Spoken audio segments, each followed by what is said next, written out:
പ്രിയ സജ്ജനങ്ങളെ, സദനമസ്കാരം. ഏകാത്മതാ സ്തോത്ര പഠനത്തിൽ നമുക്കിന്ന് ചിന്തിക്കേണ്ടത് ബസവേശ്വരനെ കുറിച്ചാണ്.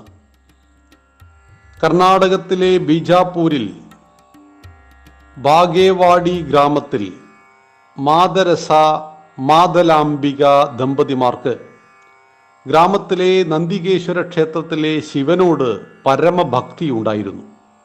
അവരുടെ പ്രാർത്ഥന ഒരു പുത്രനു വേണ്ടിയായിരുന്നു. ഒരു ദിവസം മാതലാംബിക ക്ഷേത്രത്തിലിരുന്ന് ജപിക്കുമ്പോൾ ഒരു ജമന്തിപ്പൂവ് അവരുടെ മടിയിൽ വന്നു വീണു. അതും തലയിൽ ചൂടി അവർ വീട്ടിലെത്തി. അന്നു രാത്രി കണ്ട സ്വപ്നം ഭഗവാൻ ശിവൻ തന്നോട് നന്ദികേശ്വരൻ നിന്റെ പുത്രനായി പിറക്കും എന്ന് അനുഗ്രഹിക്കുന്നതായിരുന്നു. വിവരം അവർ രാവിലെ ഭർത്താവിനോട് പറഞ്ഞു. ഭർത്താവ് ഗ്രാമപുരോഹിതനോട് പറഞ്ഞു. അദ്ദേഹം പറഞ്ഞു, ഇത് സത്യമാകും. ആ കുഞ്ഞ് ലോകത്തിനു തന്നെ പ്രകാശം പകരും.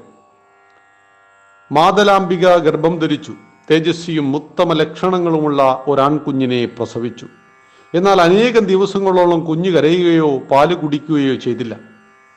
മാതരസയും മാതലാംബികയും കുഞ്ഞിനെയും കൊണ്ട് കൂടാല സംഗമത്തിലെ സംഗമേശ്വര ക്ഷേത്രത്തിൽ പോയി. നെറ്റിയിൽ ഭസ്മം പുരട്ടി കഴുത്തിൽ ശിവലിംഗം മാലയായി ധരിച്ചതോടെ കുട്ടി സംസാരിക്കാൻ തുടങ്ങി. ഗുരുകുലത്തിന്റെ ആചാര്യൻ ഈ കുട്ടി ധർമ്മപ്രചരണം നടത്തും എന്ന് പ്രവചിച്ചു. കുട്ടിക്ക് ബസവ, വൃഷഭം എന്നതിൻ്റെ അർത്ഥമാണത് എന്ന് പേരിടുവാനും നിർദ്ദേശിച്ചു. 1131 ബസവയുടെ ജനനം. കുട്ടി തികഞ്ഞ സൽസ്വഭാവിയും ബുദ്ധിമാനുമായിരുന്നു. എന്നാൽ ഏതിനും കാരണമന്വേഷിച്ച് മുതിർന്നവരെ ബുദ്ധിമുട്ടിക്കുമായിരുന്നു. ചോദ്യം മൂലം ഗ്രാമത്തിലെ അധ്യാപകർ വിഷമിച്ചപ്പോൾ കുട്ടിയെ പഠിക്കാൻ സംഗമേശ്വരത്തെ ഗുരുകുലത്തിലാക്കി.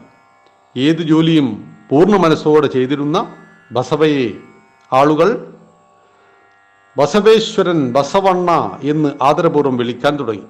കുട്ടിയുടെ ഉപനയനം നടത്തുവാൻ മാതാപിതാക്കൾ തീരുമാനിച്ചു. എന്നാൽ ശിവലിംഗ ധാരണം തന്നെയാണ് ഉപനയനമെന്നും മറ്റൊരു ചടങ്ങ് വേണ്ടെന്നും അവൻ ശഠിച്ചു. പാരമ്പര്യം കൈവിടാൻ മാതാപിതാക്കൾക്ക് മടിയായിരുന്നു. അവസാനം ബസവേശ്വരൻ വീട് വിട്ട് സംഗമക്ഷേത്രത്തിലെത്തി. അർത്ഥമറിയാതെ മതചടങ്ങുകൾ ചെയ്യുന്നത് പതിവാക്കിയതിനെ ബസവേശ്വരൻ എതിർത്തു. ദൈവം ഒന്നാണെന്നും ദൈവത്തിന്റെ പുത്രന്മാരായ മനുഷ്യരെല്ലാം തുല്യരാണെന്നും ബസവേശ്വരൻ പറഞ്ഞു. മതകർമ്മങ്ങളിൽ തുല്യരായി പങ്കെടുക്കണം, അയിത്തം പാടില്ല. ഇത്തരം നിലപാടുകളാണ് ബസവേശ്വരൻ ബഗേവാടി വിടാൻ കാരണമായത്. സംഗമക്ഷേത്രത്തിലെ ആചാര്യൻ സന്തോഷത്തോടെ ബസവേശ്വരനെ സ്വീകരിച്ചു. നീ വരുമെന്ന് എനിക്കറിയാമായിരുന്നു. ഇവിടെ നിന്റെ മാനസികവും ആധ്യാത്മികവുമായ വളർച്ച ഉണ്ടാകും. നീ മാനവ വംശത്തിന് നന്മ വരുത്തും, ലോകത്തിൽ പ്രകാശം പകർന്നു നൽകും എന്ന ആചാര്യന്റെ വാക്കുകൾ വീടുവിട്ട കുട്ടിക്ക് ആശ്വാസം പകർന്നു. പൂവുകൾ പറിക്കുമ്പോൾ ബസവേശ്വരൻ അവയിൽ ദിവ്യത്വം ദർശിച്ചു. സംഗമേശ്വര പൂജാസമയത്ത് തന്നെത്താൻ മറന്നു.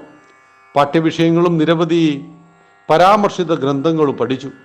നദീതീരത്തോടുകൂടിയുള്ള ദീർഘദൂര നടത്തം ബസവേശ്വരന് പ്രിയമായിരുന്നു.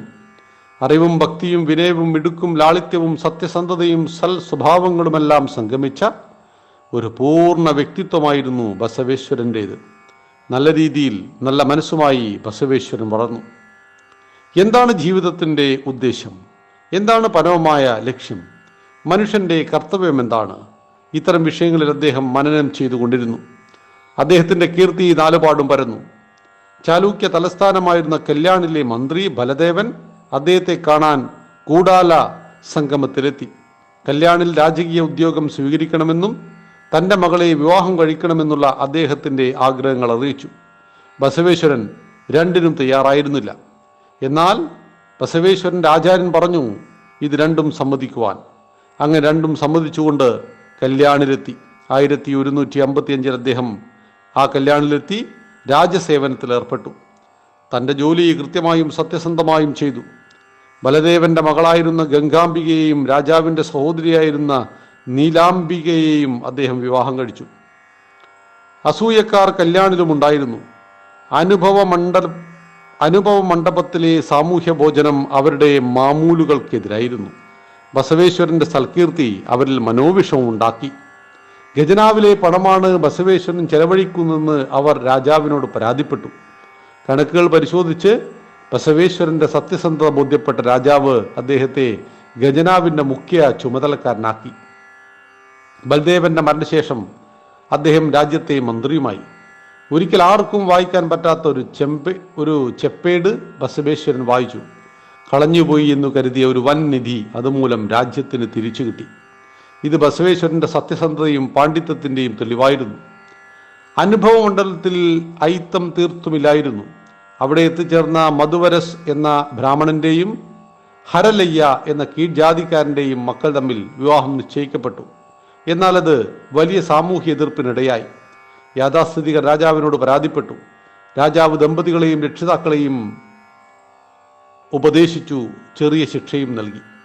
ഈ അന്യായത്തിൽ മനംതൊന്ത ബസവേശ്വരൻ ജോലി രാജിവെച്ച് കൂടാല സംഗമത്തിലെ സംഗമക്ഷേത്രത്തിൽ താമസമാക്കി. അവിടെ വെച്ച് തന്നെ 1167 അദ്ദേഹം ശരീരം ഉപേക്ഷിച്ച് ശിവസാമീപ്യം പ്രാപിച്ചു. അദ്ദേഹത്തിന്റെ പ്രധാനപ്പെട്ട ഉപദേശങ്ങൾ ഇതൊക്കെയായിരുന്നു. മതകാര്യങ്ങളിൽ എല്ലാവരും തുല്യാവകാശം, അയിത്തം പാടില്ല. ദൈവം ഒന്നാണ്, ദൈവത്തിന്റെ പേര് മാത്രം പലതാണ്. ദൈവത്തോട് പൂർണ്ണ സമർപ്പണം വേണം. ദയയാണ് മതത്തിന്റെ കാതൽ. എല്ലാ പ്രാണികളോടും ദയയോടെ പെരുമാറണം. എല്ലാവരുടെയും ക്ഷേമത്തിൽ തൽപരരാവണം. സ്വാർത്ഥം പാടില്ല.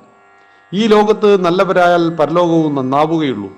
കുടുംബത്തെ ത്യജിക്കേണ്ട ആവശ്യമില്ല. കർമ്മം കൊണ്ട് ആധ്യാത്മിക പുരോഗതി നേടണം. ഇത്തരം മഹത്തായ ഉപദേശങ്ങൾ നമ്മുടെ സനാതനം ധർമ്മത്തിന് പകർന്നു നൽകിയ ആ മഹാത്മാവിനെ ഏകാത്മതാ സ്തോത്രത്തിലൂടെ നാം സ്മരിക്കുന്നു. നന്ദി, നമസ്കാരം. വന്ദേ മാതരം.